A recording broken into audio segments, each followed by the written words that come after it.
Women who are born and experience in their environment their father being abusive to their mom, they have two reactions. In conflict, they become knuck if you buck because they ain't never gonna be a victim.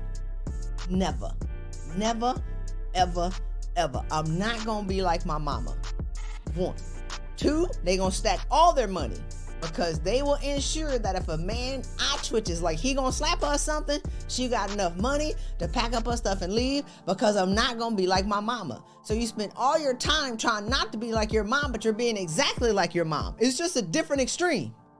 So you on this side of the spectrum, she's on this side of the spectrum, you spun all the way to this side. Now you don't trust anybody. You wait for conflict to pop off in your house at all times. Or you marry somebody passive so they're not like your father. Then you don't respect him because he's passive. And then have the nerve to say it's the men's problems. No, it's you, girl. Welcome everyone. I'm your host, Christy Rutherford. And today we're going to be talking about why am I here? Why am I here is searched 20 billion times a month on Google. So clearly there's a need for people to know, why am I here? Why do I exist? Why am I here in this lifetime? And so I want to share a couple of points with you, and then we're going to take a couple of questions from the audience. But number one, let's be clear. You came here to be great. You were born to be great. Now I'm going to get a little fruity on y'all. Fruity is however you want to define it, but when your spirit came here in this physical form, the choice was to be great. The choice was to heal karma from your previous lifetimes, but while you're here, you're going to incur additional karmic debts. So a part of your life, and this is mainly from metaphysics really, but Gary Zumkov and Seed of the Soul, Eckhart Tolle and A New Earth, they talk about why we incarnate on this timeline at this time in this physical body. You came here with the decision that you were going to do something great. Typically what happens is you're born into a circumstance that you chose, hoping that you will remember who you were in spiritual form. But here's the thing. Life in childhood may have choked you out. Life in adulthood may have punched you in the stomach. But if you understand that you chose these circumstances in the intent to heal them, heal something from the past, heal a relationship from the past, break a toxic relationship from the past. I'm not going to go too deep on that. I would love it if y'all would ask me some questions though. But you came here, number one, to be great. Number two, have you forgotten how great you are? Because kids came here knowing who they wanted to be. And I can't remember who said it. They say we're born looking like our parents, but we die looking like our choices. It's your decision of how you're going to choose to live your life. So the second reason is you're here to heal some karmic debts from the past. Number three, through childhood experiences and parental guidance, good and bad. We just talked about that. You are born looking like your parents. You die looking like your choices. Number four, and that's really what I want to show you and demonstrate with some props today. I can't wait to show you. Are you who you are? This is a question that I ask my clients all the time. A key question that I ask all the time is, are you who you are, or are you who life made you?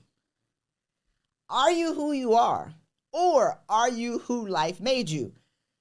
There's a scripture that says, be ye transformed by the renewing of your mind. Create in me, Lord, a clean heart and renew a right spirit in me. So clearly there are some things that are going to happen to you in your circumstances, in your life, and in your past that if you want to be restored, you have to be transformed by the renewing, i.e. y'all need to be brainwashed. Some of y'all need to take your brain out and wash it out based on the filth and the ilk of what happened to you in your past. Create in me a clean heart, O Lord, and renew a right spirit in me. Not keep the old, dirty, filthy spirit of what life has done to you, but renew a right spirit in me. And then another scripture, and then I'll move on. It says, in order to get into the kingdom of heaven, you have to act like a child. You have to go back to that innocence. Children are typically happy. It doesn't matter what they got on before the peer pressures of life. Children are happy if they're loved, if they're held, and if they're fed, and if they're clean. It doesn't really take a lot to make a baby happy. Change their pamper, hold these babies, and give them some food. That's about it. At adulthood, it's like you're comparing your life to other people. You're miserable because you don't have what other people have. You're miserable because, so-and-so is married, all your friends are married, and you're not.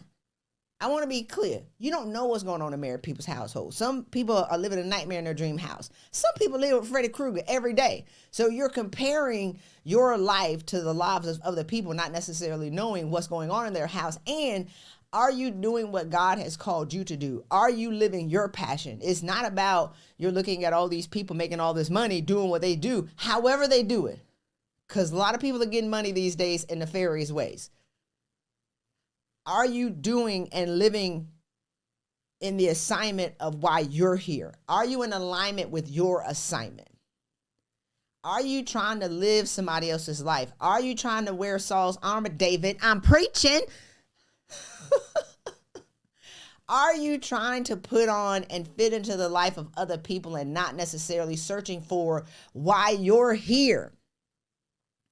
If you're asking 20 billion times a month, why am I here? Then why are you on social media comparing your lives to other people? Why are you on social media comparing your money to other people? Why are you on social media comparing your relationships or without a relationship to other people, thinking that everybody has what you need when only you know what you need?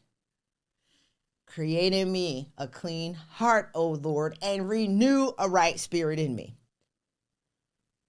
It's never too late to reclaim your life. It's never too late to reclaim your peace. It's never too late to reclaim your joy. And when I say reclaim, it is a decision to say, I'm going to be different for myself first. It's a decision to say, I'm going to be different and I'm going to be happy. You weren't born with anxiety. People are talking about anxiety is a disease. No, it's man-made. It's not. It's man-made. What are you talking about? Were you born depressed? I've never seen a depressed 6-month-old. I've never seen a miserable and anxious 2-year-old unless they mama crazy. But they didn't come out like that. So you can't get a kid to do at about 18 months, 2 years old. You can't get these kids to do what they don't want to do. They'd be like, wave at the lady. Kids be like this.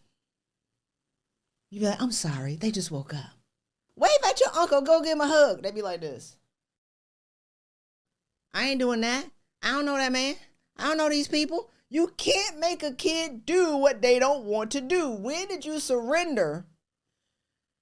Or when did it become normal really to start doing what you don't want to do to make other people feel good about you? Kids don't do it. I be telling my niece, wave and say, hey. She be like, what am I going to do? I be looking at her like, what you want from me? She's a kid. Don't take it personal. She don't really like a lot of people. But we've been conditioned over time to be able to surrender what makes us happy in order to make other people happy with us. You won't get a whooping if you don't hug your uncle. So now we're being forced to do things that we don't want to do in order to make our parents comfortable with us.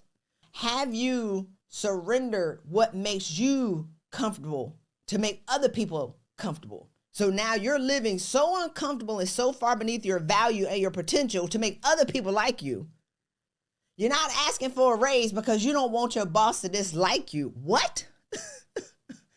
You're inviting people over to your house and you're going home to your family. I love my family. I do. But I'm not going to be tortured by my family. I'm a grown woman. I will get up and I will leave. Here's the thing. And this is what I had to learn through burning out and cracking up and going crazy and losing everything. It took the sacrifice, almost dying for me to figure these things out, which is why I'm sharing them with you today. My aunts smoke cigarettes.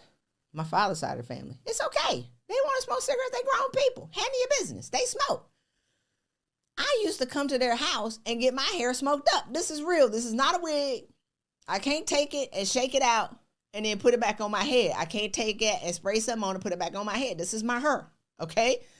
I will go to the house. We play spades. Don't challenge me in spades. You will lose. I've been playing spades since 1983. You will lose. But we go, holidays, we play spades. They drinking E&J. They smoking their cigarettes. We having a great time.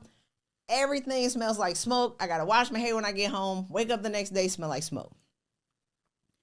I am disrespecting myself. I'm sitting amongst chimney stacks of smoke in their house to be respectful. Now, when I finally learn how to honor myself and honor who I am, weird and all, uncommon and all, whatever, they would smoke, I would get up, well, it was great seeing y'all, and I'll leave.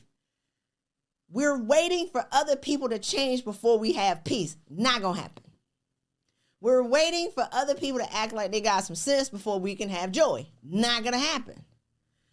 Is it easier for me to get up and leave and respect myself than it is for me to get my aunts who are 50 and 60 years old to stop smoking?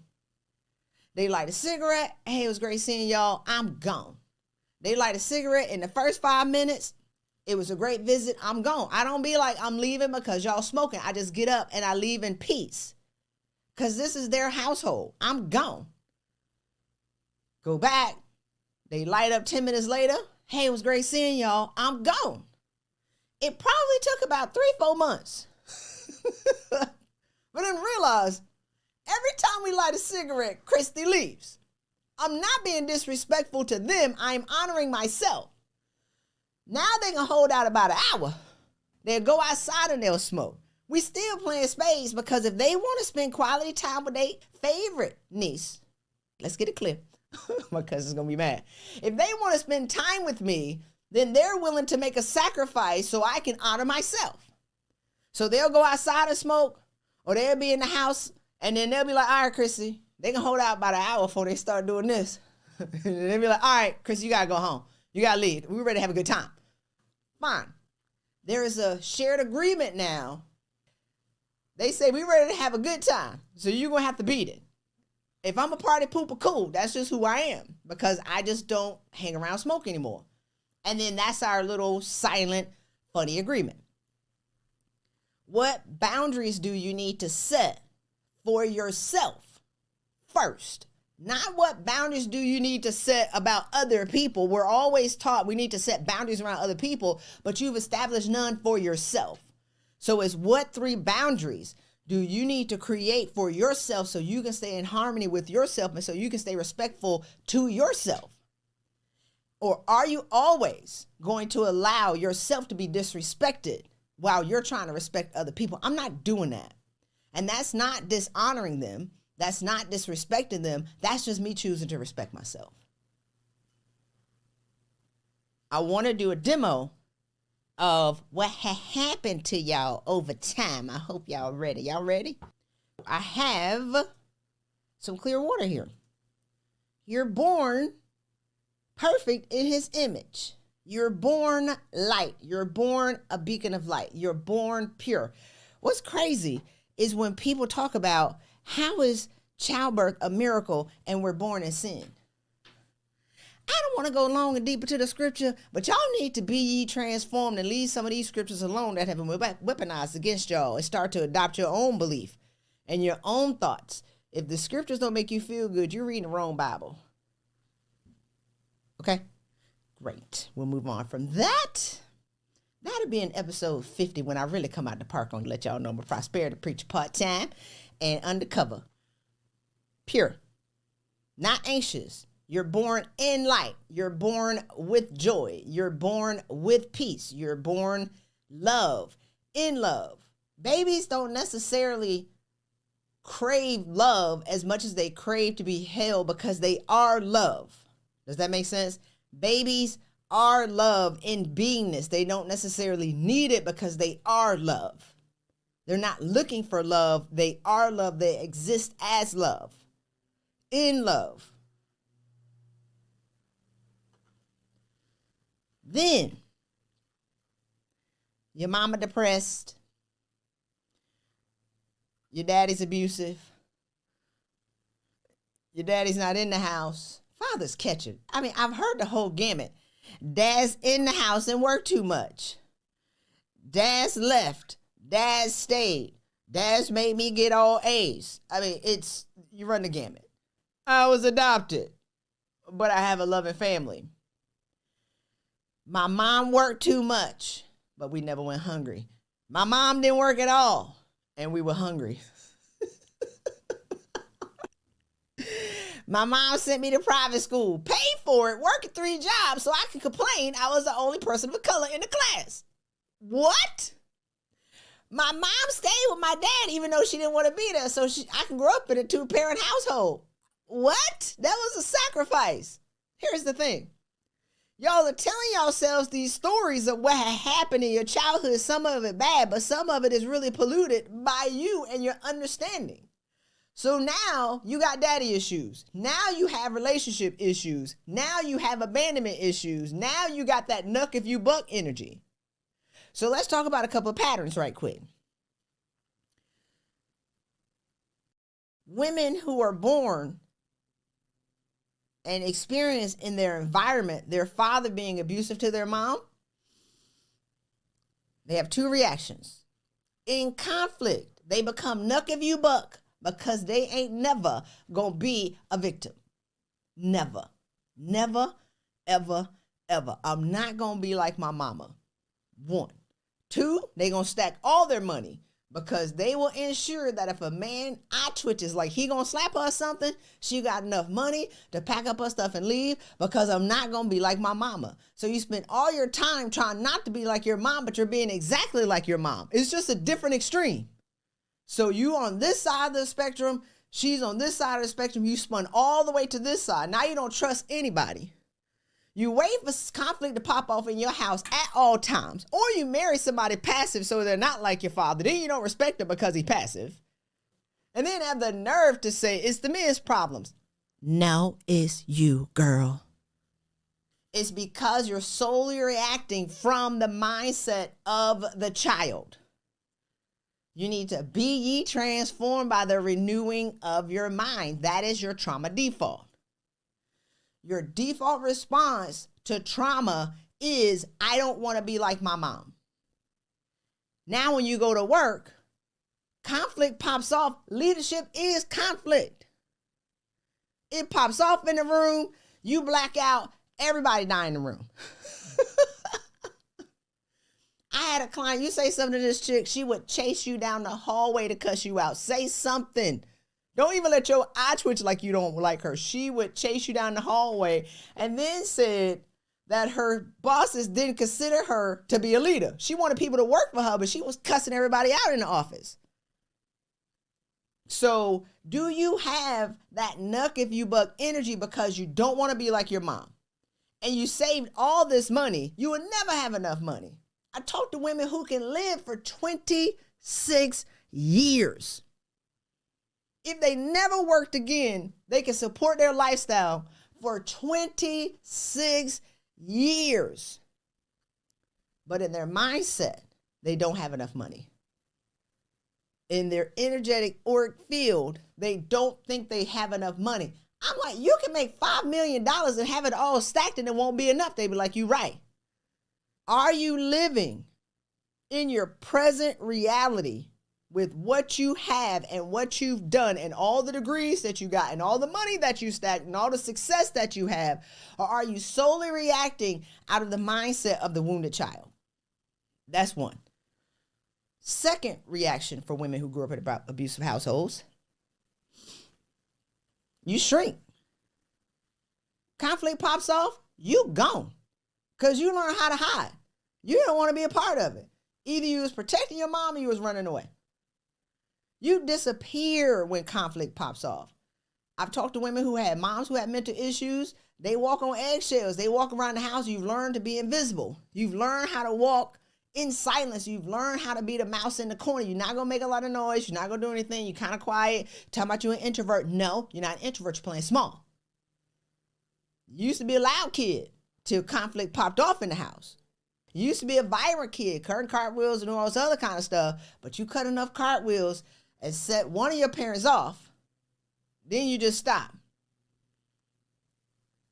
And then you become depressed. And then they put you on medication. Then they diagnose you with ADD. Now you don't make enough money, you're lame, you're lazy, and you blame other people for why you're depressed. It's easy to adopt that, but that's not how you were born. That's not who you are. That's who life made you. So, along with these women who have learned how to disappear in conflict at work, leadership is conflict. Leaders will cuss each other out, go to war, throw papers, and then we go to lunch. I used to be one of these people. Maybe I'm still like that. Because we're trying to get to the common goal. How we get there, we're going to fight about it. Egos. We want to be right. We got territory to protect. We got our people to protect. We're going to fight. But we're fighting but we have the one agreement. We're fighting to get to Z. From A to Z is going to be a battle. But we all agree on what Z is. But what happens with women who had abusive fathers or moms who had mental health issues, conflict pops off, you fold into the wallpaper and say, they're looking over me, they talk over me. No, you're not in the room. You've learned how to disappear. I talked to a woman and she told me that everybody in the room was talking over her. And they only talked to the two guys that worked for her, and she felt disrespected. She wanted to quit. They gave her, y'all, like a $200,000-$300,000 raise to keep her. She worked at a very prominent organization. And she's like, well, they don't see me. They're disrespecting me. I already knew she grew up in an abusive household. I just had to get her to tell me. So tell me about your childhood, girl. She said, oh. I said, are you in the room? She said, I ain't in the room. In her mind, and with all her friends that she's telling, they all agree. Black women are invisible. They talk over black women. But you can read all these articles that talk about why women can't get ahead or why black women can't get ahead. She's stuck in this story, but she's not looking at how she's showing up. She's stuck in this story, and because she's the senior executive, she's not having anybody who challenges the real problem. You can go talk to therapists all day about how you're not showing up at work, but until somebody connects your trauma default, which is what you're doing in times of conflict, which is connected to the trauma of your past, y'all are solving the wrong problem. That one root cause is showing up in 13 areas in her lives. It's showing up in her relationships. It's showing up in her jobs. It's showing up how she trusts people. It's showing up everywhere. And she's blaming everybody, but she's the common denominator in everything. Are you nuck if you buck? Or are you folding into the wallpaper? If you didn't grow up with a lot of money, are you saving and storing all your nuts for the winter and then have the nerve to complain that you're in a toxic work environment while working 3 to 4 levels below your real potential? You're in a toxic work environment and you can quit at any point because you have 5-10 years of savings, but you never feel like you have enough because as a kid, you never had enough. Or are you blowing all your money to show people that you got money? Are you burning all your money? You got a Gucci belt on that's the size of a dinner plate. Have you seen the buckles? People go too far. I don't really need to see you got on Gucci 3 blocks away. Girl, you got problems. I be wanting to scream 3 blocks down the road. You need help. Sell that belt. Come work with us. I can help you.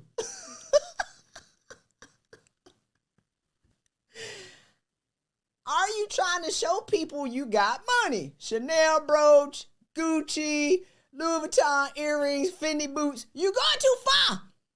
You wearing your crazy. You don't know who you are. You have to identify who you are with all the brands that you're wearing. You showing people that you got money, but you don't have no money. I'm going to come off of that. So, I'm going to show y'all how to solve this problem. So let's talk about what does be ye transformed by the renewing of your mind looks like. The truth, information, renewing, personal development, not another degree. Conferences. You don't have to read 1,000 books. Master one. How can you complain about you have relationship issues? You've never read a relationship book, listen to a relationship podcast. How can you have problems at work if you haven't read How to Influence People? Masterpiece. How can you talk about you don't have no money while you spending all your time looking at these lying Instagram millionaires and you're not reading Think and Grow Rich? And you read it again and again and again and again and apply the information. You can read 1,000 books. I'm not really impressed with that. I'm more impressed with the one book that you read 1,000 times. I listened to Paulo Coelho's book, Manuscript Found in the Cross. Actually, I read it 4 times in 3 days. I said, my God. I mean, it's so good. The Manuscript Found in the Cross. It's so good. Then I got the audio. I said, I want to become this book.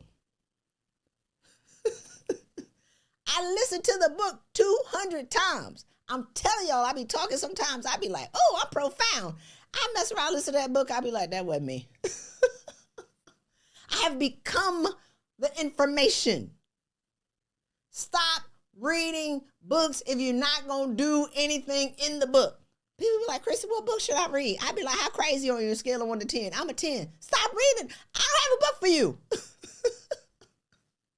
Are you going to do what you just read, or are you just going to read the book to make you feel good? I'm doing something about it. No, you're not. You're not doing it. You're reading it. Reading a book is not an action. So this is what happens when you read the book. I read the book.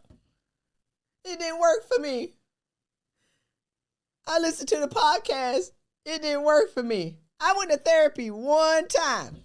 It didn't work. That's it. And you spend the rest of your life like this, blaming everybody else for your problems.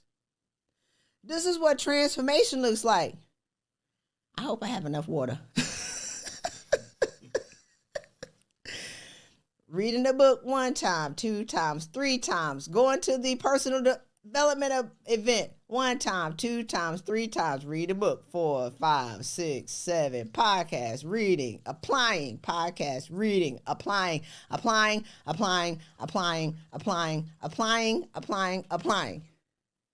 We still ain't done, y'all.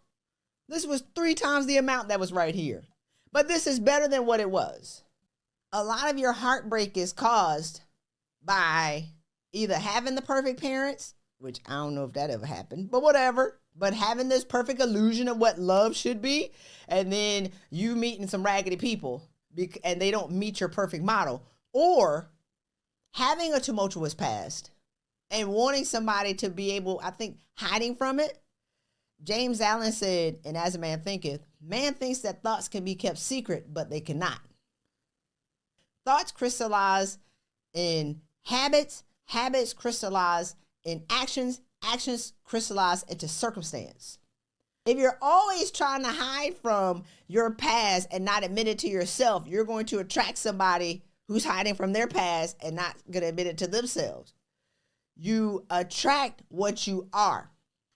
So if you keep attracting the same person, look in the mirror. If you're attracting somebody who hasn't worked on their self and you haven't worked on yourself, that's on you. But even at this state, I can pour probably double and then it'll be purified. This is a lifelong process. This isn't like a one book. It takes work to clean up your energy. It takes work to clean up your heart. Are you willing to commit to doing the work for yourself first? Are you going to spend the rest of your life blaming other people for your problems when your problems were created from your past? Oh, that was good. Did y'all write that down? It's never too late to change. We've worked with women in their 60s and their 50s, and we get these 30-year-olds. If I'd have learned this stuff at 30, baby, I'd have been a billionaire by 40. But it's never too late. So you want to be born looking like your parents, but die looking like your better choices. I hope that this information has been useful for you. I'm going to open it up to Q&A, see if y'all have any questions. I would love to answer your questions. Do y'all have any questions? Yes. So one of the things you sent us as part of the mastermind class was you don't have to look for the light. You are the light. You don't have to look for peace. You are the peace. You don't have to look for love. You are the love. And it's sort of building off what you were just talking about right now. Can you talk a little bit more about like the shift from seeking those things versus being those things? The shift. The shift is the desire to be that. So it's not necessarily a shift or any work that you have to do, but the acceptance that is possible for you.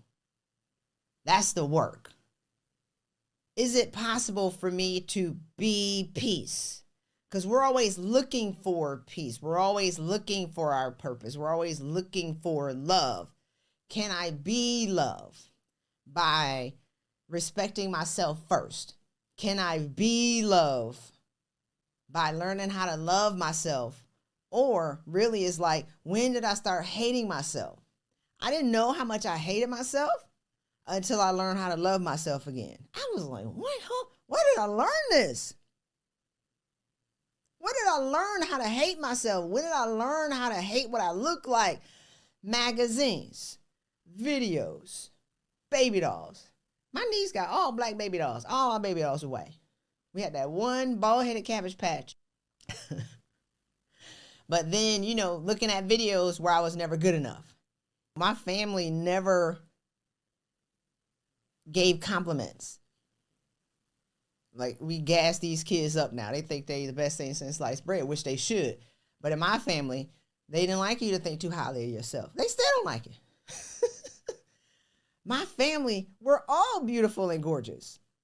We never knew because we never gave each other compliments.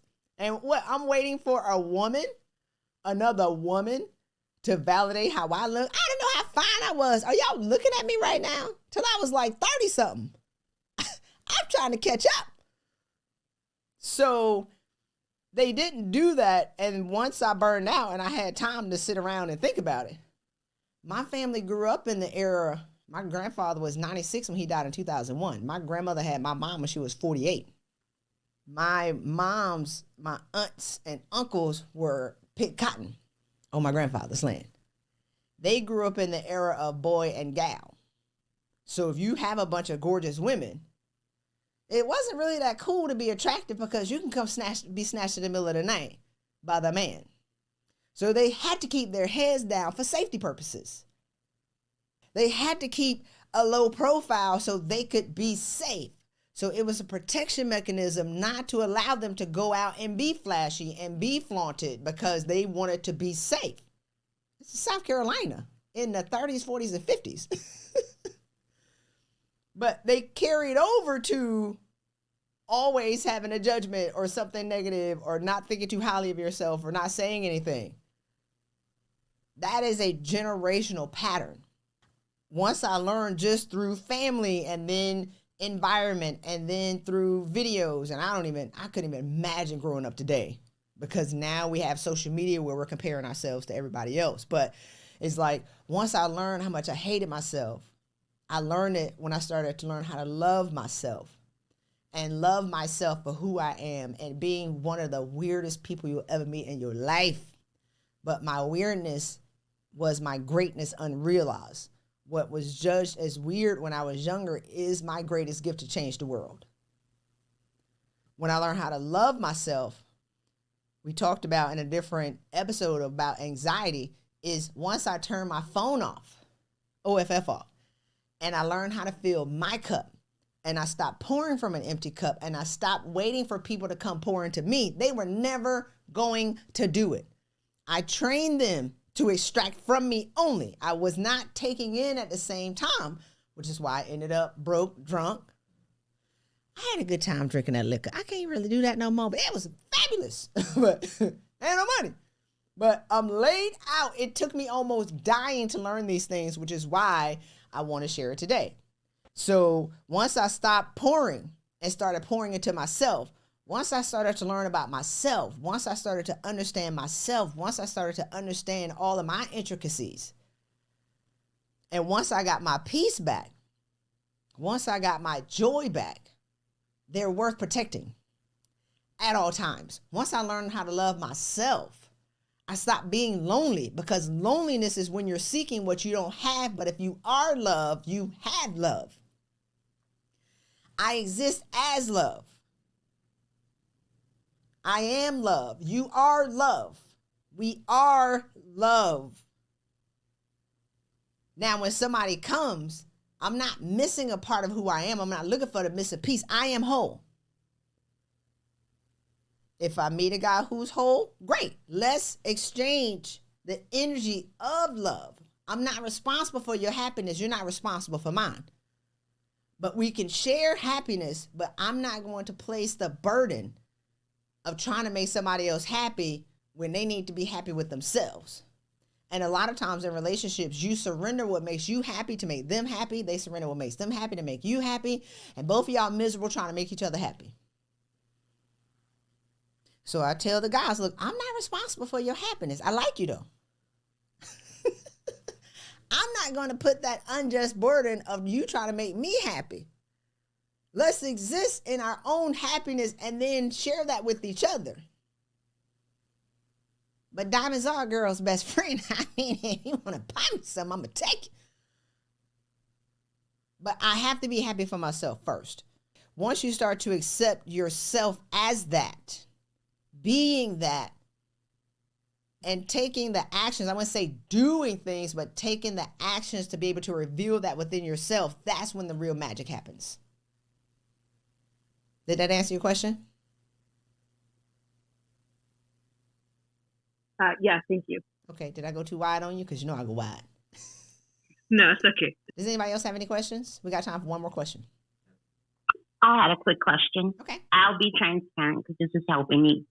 I was a nuck if you buck and started getting work therapy on different things, and it resulted back to trauma default from abuse and domestic violence.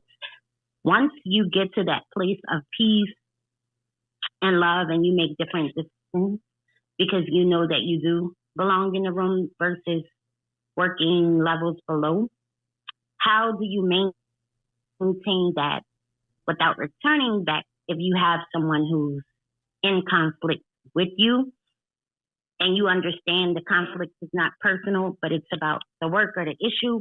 But if it's something like you having conflict with someone due to they're intimidated by you or something, how do you not return to the nuck if you buck in a sense where you're seen as aggressive, angry Black woman?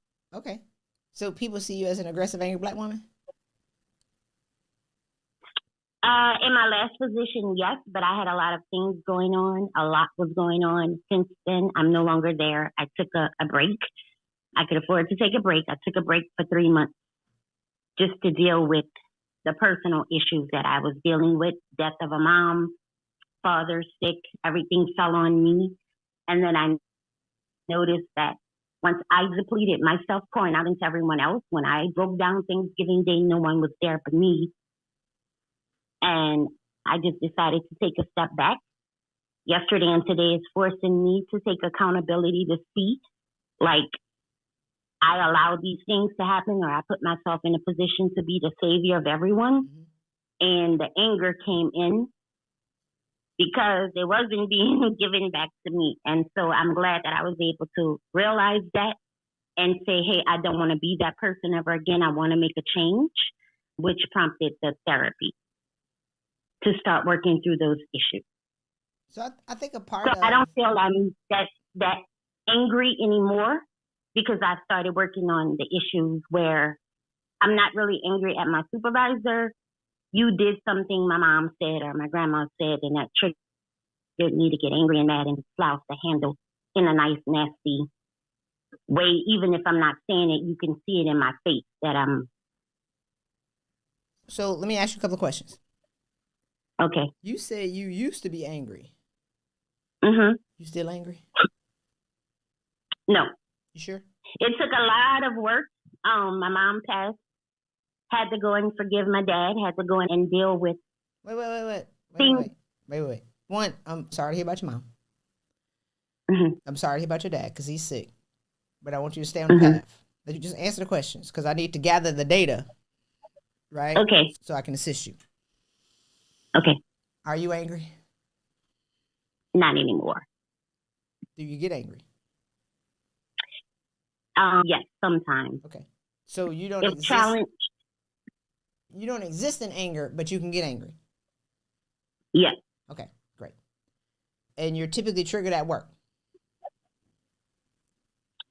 Not just that work. If I got, my trigger point is a female challenging me because I dealt with a lot of issues from family, women, majority women in a family. You think you're better. You think you're smarter. Okay, so you went to this school. So it's women who trigger you or men the most? Women. Both. Women. I don't want you to, you don't have to be perfect.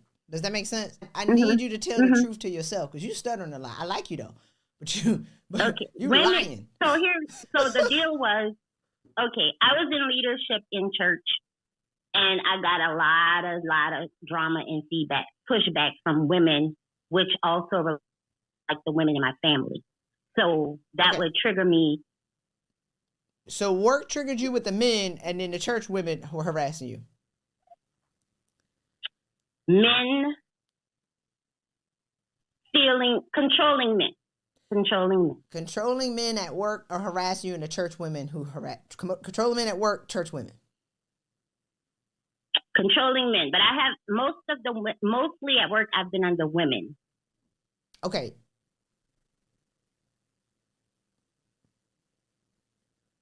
So, but you just left your recent job because you stopped taking care of yourself. Yeah, I took a leave. I was able to take a leave. Okay. You took a family medical leave? No, I had money saved up, so I just took a leave. So I have a leave of absence. Yeah. Okay. I'm gonna call you Tina. Okay. You didn't tell me your name. It's all right. Tina, ma'am.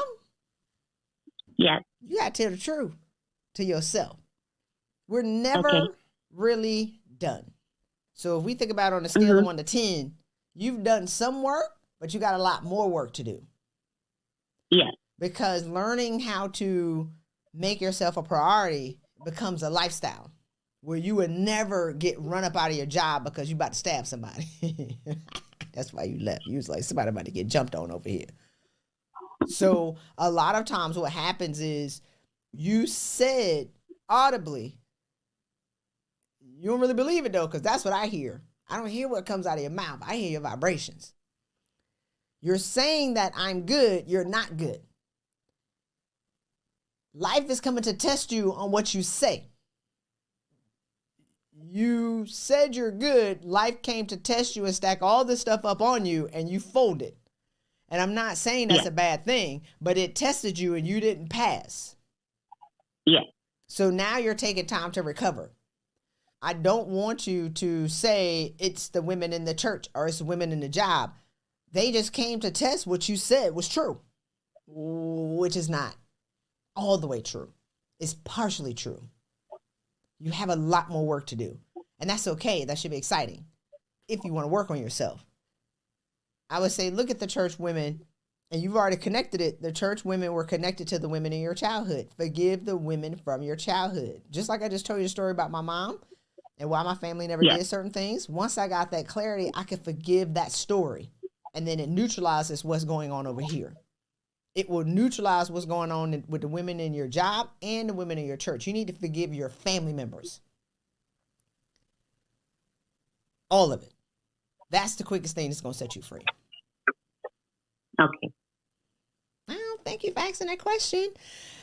So I hope that y'all have enjoyed today's episode of Why Am I Here? I hope y'all love my prop and demonstration. So the 5 points we talked about: number 1, you came here to be great. Number 2, you came to heal karmic debts from the past. Number 3, through your childhood experiences and parental guidance, good and bad, you forgot yourself to be true. You forgot who you are. You forgot what you loved. Good parents can have a poet go become a lawyer. Good parents can have an artist become an engineer. Good parents will ensure that their kids have a respectable lifestyle while the child loses the artist that's within them. Good parents can make a decision to marry somebody that they didn't necessarily love to provide a 2-parent household. So you didn't have to grow up with a single parent. That is a sacrifice, y'all. The goal is to look within, and can you look at your childhood not from the lenses of the wounded child, but from the mindset of the rational adult? We've seen this stuff in other people. We've judged it in other people. Now look in the mirror and forgive your parents for doing the exact same things that you've done or that your friends have done. Number 4, are you who you are, or are you who life made you? And number 5 is never too late to get back on your path to greater. So with that, ladies and gentlemen, thank you so much for joining us. Take care, and we'll see you in the next episode.